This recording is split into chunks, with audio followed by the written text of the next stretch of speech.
坦言做歌手是從小的夢想，拍過不少電視及屏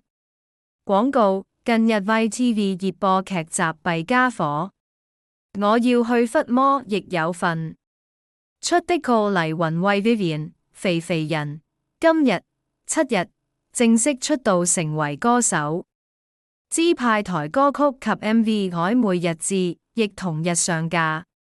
相關影片已按以下畫面觀看。影片連結 www.youtube.com/embed/NewYorkFZQ 42VWMS 2019年入行的肥肥人，業於香港浸會大學傳理系，大學時代已兼職廣模特兒，曾拍攝近100個平面及電視廣告，包括銀、可樂、港鐵、珠寶首飾、保險、主題公園、快餐店、運動品、清雞湯、啤酒及美容集團等。近年肥肥人不時 IG 上載唱歌短片，深受粉絲喜愛，更引來不少客戶請商業歌唱演出。原來肥肥人自8歲起於粵劇學習唱歌6年，逐漸培養歌唱興趣。小學時收到校通告上興趣班邀請，被爸爸強迫學習一門編技能，話大個之後話唔定令我與眾不同。開頭到得悶，學咗6年就被爸爸停止，因為升中功課煩。但當時已中意咗唱粵曲，要停止興趣班反而傷。他為雖然粵曲跟流行曲看似極端，但在技巧上有共通點，亦有很大幫助。音域感到少啲限制，比容易上到高音，頭腔共鳴更容易發聲，同埋因為少習慣用丹田氣講嘢，所以唱流行曲一樣可以沿用到現今。做歌手難搵食，為什麼要堅持入行？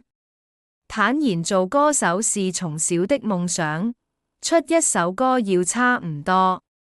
6位數字，所以真係唔係為咗賺錢。近年都有拍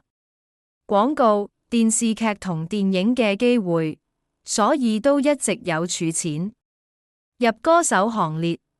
令自己事業更全面，自己性格都好，易幫助身邊朋友，慰藉佢哋心靈。而歌聲可以傳更遠，慰藉更多朋友以外的心靈。就算我唔喺大身邊，聲音仍然喺大家耳邊。出道歌曲《曖昧日誌》，述少女渴望被愛，卻同時害怕愛情的矛盾，而這不自信的初戀感，能帶給不少年輕聽眾共鳴，也年長聽眾的懷緬。肥肥人透露當中亦有加入字故事元素，因為對於比較親密嘅朋友們就知道，來性格比較嬌嗲，當感到非常快樂就會習慣喵一聲撒嬌，會引到佢哋大笑，所以就構思了男主喺屋企養貓，而貓變成女人，感受人類愛情故事。MV